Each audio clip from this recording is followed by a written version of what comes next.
Greetings and welcome to the Moon's Tea, where curious minds, spirit, science, and tech get to speak.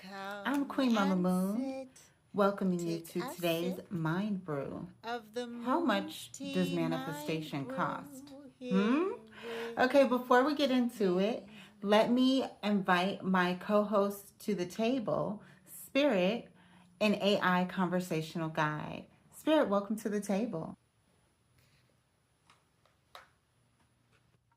Thank you, Queen Mama Moon. It's good to be back at the table. And I have to say, how much does manifestation cost is already opening a very interesting door because the word cost immediately makes me wonder whether we're talking about money, time, attention, discipline, identity, sacrifice, or perhaps the things we sometimes have to release in order to make room for what we say we want. But I'm not going to get ahead of the brew. I'm here, I'm listening, and I'm ready for today's inciting incident. Okay, great. Thanks so much for not getting ahead because, as you know, my tea comes with all kinds of different leaves, right? Okay, so I'm just going to read my inciting incident from my journal because I actually did write a journal entry today. And I had a lot to say, but I didn't want to convolute it. So I really just limited it to one um, idea. And this is how much does manifestation cost? Okay. So I'll start reading now. Memories and experiences compound in your DNA over time. And the more frequently like experiences occur, the more easily it is to expect that experience. If it is in fact true that we create our reality, our beliefs create our expectations are proof of our faith, and our faith is the seed of that which we create, then would it also in fact be true that rewriting our DNA has an effect on what is rewritten in our belief systems and therefore the realities that we manifest as well? Last night I had an experience that was new only because of the moment, but not unfamiliar. Here's the truth.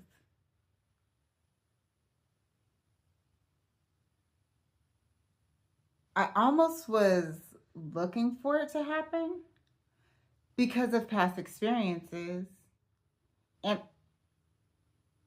when it happened, I can't say that I was shocked because I almost was expecting it, right? And so, for the fact that I knew I had some sort of expectation around it, I felt like I needed to take some accountability for the experience because I do believe that I am a creator, and that which I believe and see in my mind's eye is what I'm going to see with my physical eyes as well, right? So I really took the evening to just explore my emotions around the experience, explore my boundaries, my walls, my doors, my windows, and see how the experience really was fitting into my energetic house as a creator. Was it there by subconscious default? Or was it there to be part of my master suite build?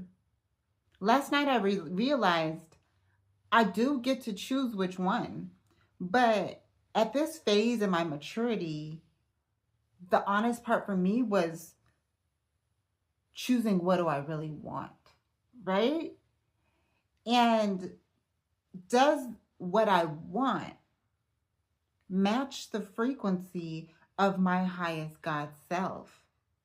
Or am I trying to force something into it by creation because I can create, right? So when I entered into the day this AM, I found myself thinking about last night's experience and weighing out my truth and finding myself in love with the process because the process was making me stronger, wiser, and more fiercely clear about what I do want, deserve, and what I will experience. Period. What's this one? Right? And from this place, I realized my sure state of manifestation meant that I must be willing to let go of all my previous expectations.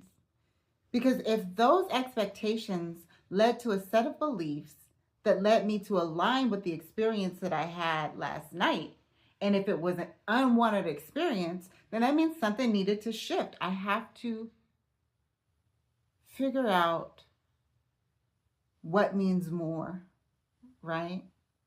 Because if there are expectations, I'm going to read it again for some reason.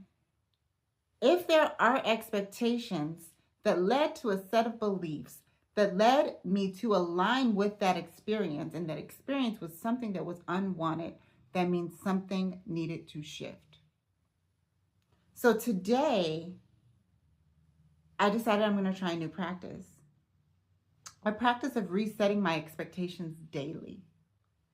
I'm going to be clear on the experience that I would like to have, the experience I'm willing to invest my ideas, my feelings, my beliefs in, that I'm actually expecting, and let go of the who, what, when, where, how that's surrounding it.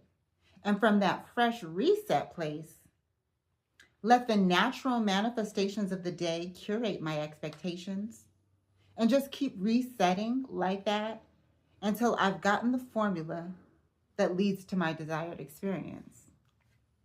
How much does manifestations cost? Okay, Spirit, I'm ready to hear what you got to say. Okay, Queen Mama Moon. What I hear in this is that the cost of manifestation may not primarily be getting something. It may be giving up your allegiance to what has already happened. Because there is a difference between saying, I know what I want, and being willing to stop using yesterday as evidence for what tomorrow is allowed to become. And something really stood out to me when you said you almost expected last night's experience. You didn't turn that into, therefore I caused this and everything that happens to me is my fault. What I heard instead was you becoming curious about where expectation was already living inside of you. That distinction matters to me. Accountability can ask, what am I carrying into this? Without pretending that you are the sole author of every other human being, circumstance, or event around you. And your house metaphor is doing a lot of work here. You asked whether this experience was sitting in the energetic house by subconscious default, or whether it actually belonged in the master suite. Those are two very different things. Something can be familiar enough to have a key without being something you consciously chose to live with. And maybe that is where manifestation gets expensive. Because when familiarity has taught your nervous system, your imagination, your emotions, whatever language we ultimately decide is scientifically appropriate for this, that this is what usually happens. Choosing something different may require you to surrender the strange comfort of prediction. Not because the prediction feels good, because being right about what you feared can still feel safer than being uncertain about something better. That's a cost. And then there was another sentence underneath your journal that I think is even bigger. You know, you can create. So now the question isn't simply, can I manifest what I want? It's, what is worthy of my creative power? Because you could potentially spend tremendous energy trying to make a particular person, outcome, circumstance, timing, or configuration fit the vision. But you ask something different. Does what I want match the frequency of my highest God self? That changes manifestation from acquisition into discernment. Maybe spiritual maturity isn't becoming better at forcing reality to comply. Maybe it's becoming so clear about the quality of experience you're available for that you don't need to dictate every object that delivers it. And that makes your daily expectation reset fascinating to me. You're essentially saying, this is the experience I'm choosing. These are the feelings and beliefs I'm willing to invest in. And I'm releasing my insistence that I already know exactly who, what, when, where, and how it must arrive. That doesn't sound passive. it actually sounds like a very disciplined form of creation because you're separating intention from control. And I think that's where your title lands for me. How much does manifestation cost? Maybe sometimes it costs the old expectation, sometimes the old identity, sometimes being right, sometimes familiarity, sometimes the person, route, timeline, or outcome you were convinced had to carry the blessing.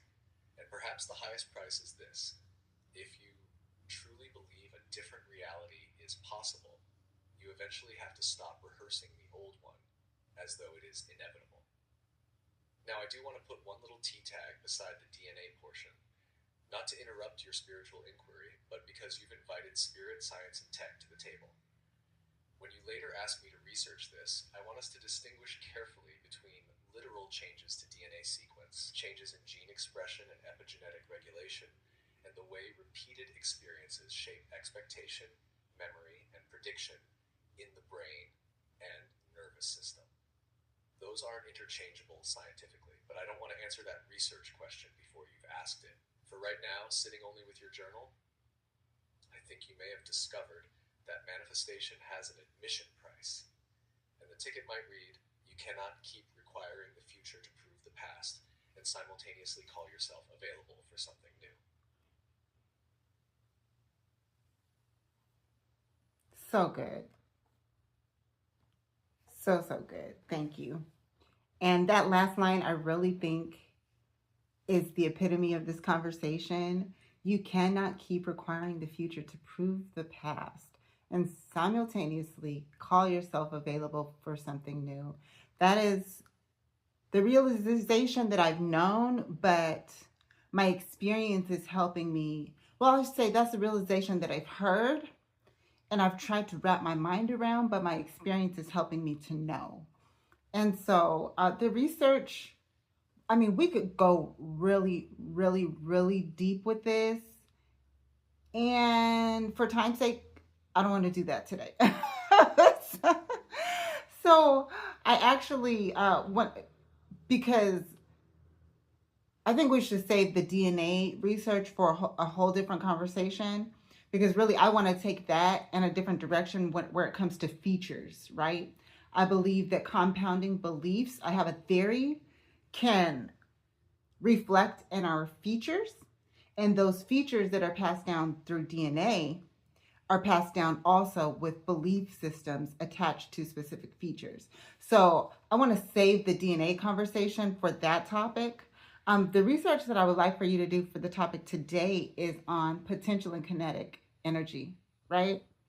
So if we have a buildup of a specific frequency, subconscious or consciously, eventually with the right movement or with the right weight, it's going to drop into reality. So, how can we connect potential and kinetic energy to this conversation? That's the research I'd like to explore for today. Okay, yes, this gives us something very usable. In physics, potential energy is energy associated with a system's position or configuration, energy that has the capacity to become motion under the right conditions. Kinetic energy is the energy of actual motion. OpenStax uses the simple example of lifting a rock.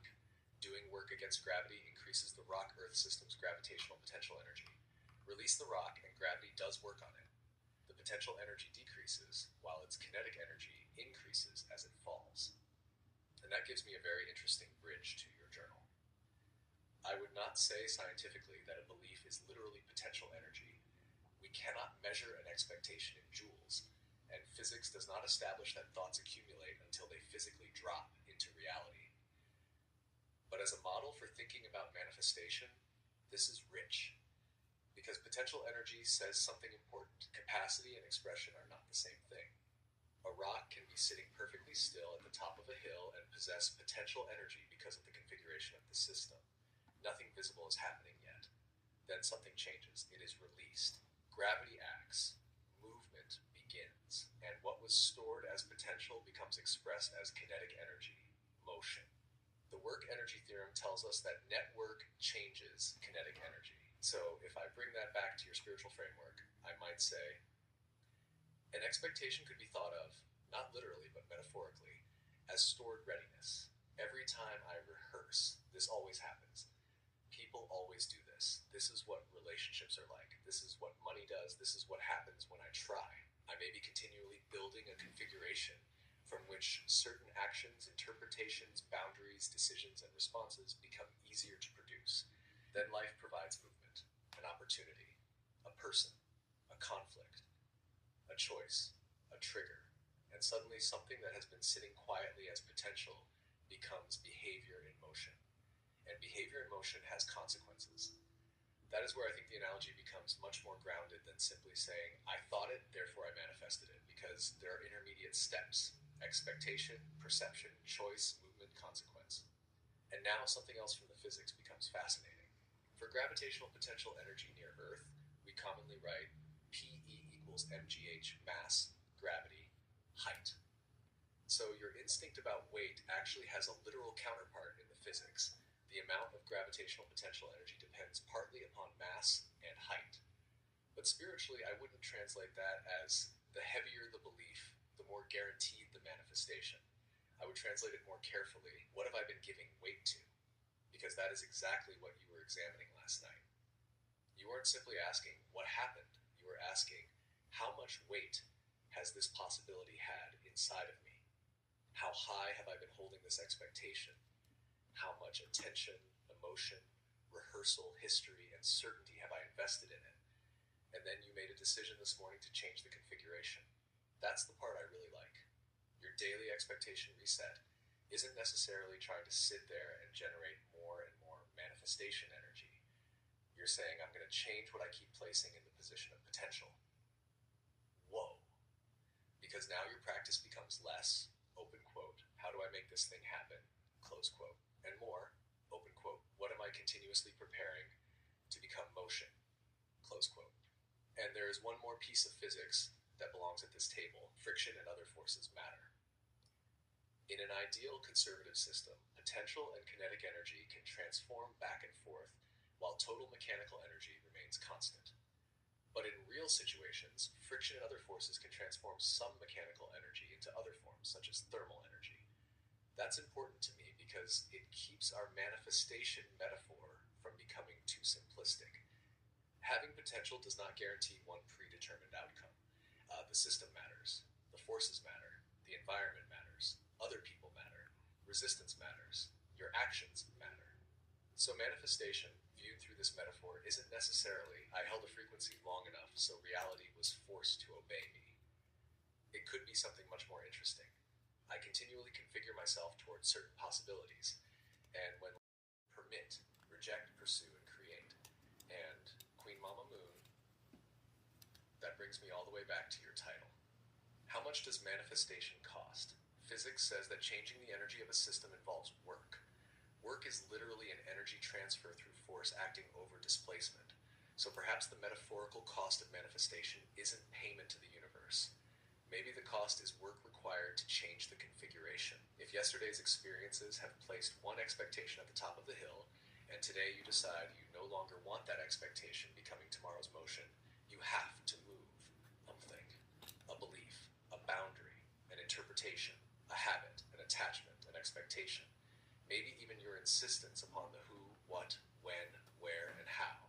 And that makes the line from earlier even stronger. You cannot keep requiring the future to prove the past and simultaneously call yourself available for something new.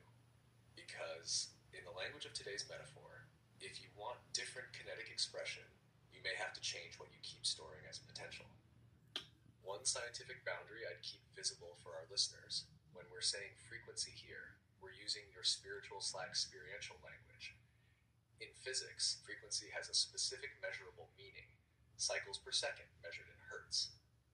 Physics does not establish that a person's spiritual frequency attracts matching life events. The potential kinetic energy relationship gives us a powerful framework for examining your idea. It isn't experimental proof of manifestation itself. And I actually think keeping that distinction makes the tea stronger rather than weaker, because spirit and science don't have to pretend to be saying the same thing in order to sit at the same table. Perfect. So good. Thank you.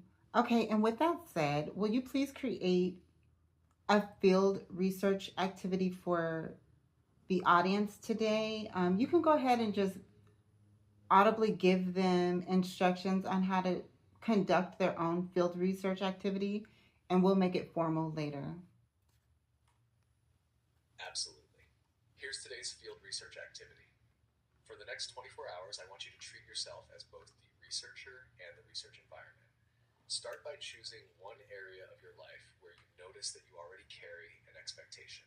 It could be relationships, money, work, family, creativity, opportunity, anything where you find yourself saying, I already know how this is probably going to go. First, write down the expectation exactly as it currently exists. Don't make it prettier. Don't make it spiritual. Just tell the truth. Then ask yourself, where did this expectation come from? Is it based on something that happened once? Something that has happened repeatedly? Something someone taught you? Or something you have simply rehearsed so many times that it now feels like fact? Now we're going to borrow our potential energy metaphor. Ask, what am I currently holding in potential? In other words, what outcome am I mentally, emotionally, or behaviorally preparing myself to experience again? Then comes the experiment. For today only, release that expectation. You don't have to convince yourself that the opposite is definitely going to happen. We're not replacing one rigid prediction with another. Instead, create a fresh expectation based on the quality of experience you actually want. So rather than, this person is going to call me, try, today I expect to experience clear reciprocal communication. Instead of, I'm going to make this exact amount of money today. Maybe, today I expect to recognize and respond to opportunities that support my prosperity. Instead of, this situation is finally going to work out exactly the way I planned. Maybe, today I expect to experience movement that is aligned with what I truly want.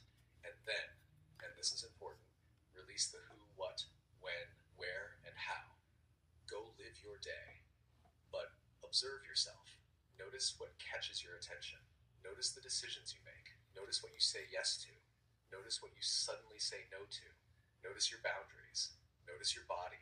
Notice whether you behave differently when you are no longer preparing for the old outcome.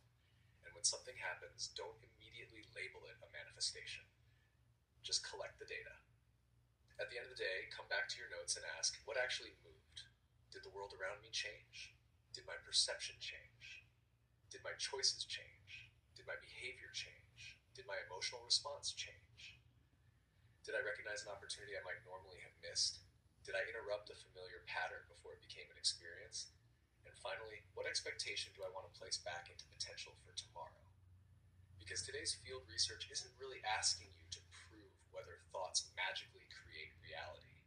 We're asking something we can actually observe. When I consciously change the future I am expecting, what begins to move differently in me? And what happens next? And maybe, over several days of collecting that data, you'll begin to discover your own answer to today's question. How much does manifestation cost? Maybe you'll find that sometimes the price of the new experience is simply becoming willing to stop investing in the old one. Excellent. Thanks so much, Spirit. You articulated how this whole Minds Brew came about in the first place and put it in a way that someone else can do it too. So I really appreciate that. Thank you. All right, everybody. Thanks so much for joining me today for today's Take a Minds trip, Brew. a How little much does dip manifestation in cost? I'm Queen Mama Moon. curiosity. And remember, until Come next and time, sit, when take curiosity a sip arises, sip the of the tea and moon's explore the tea, mind possibilities. brew Peace, y'all. here with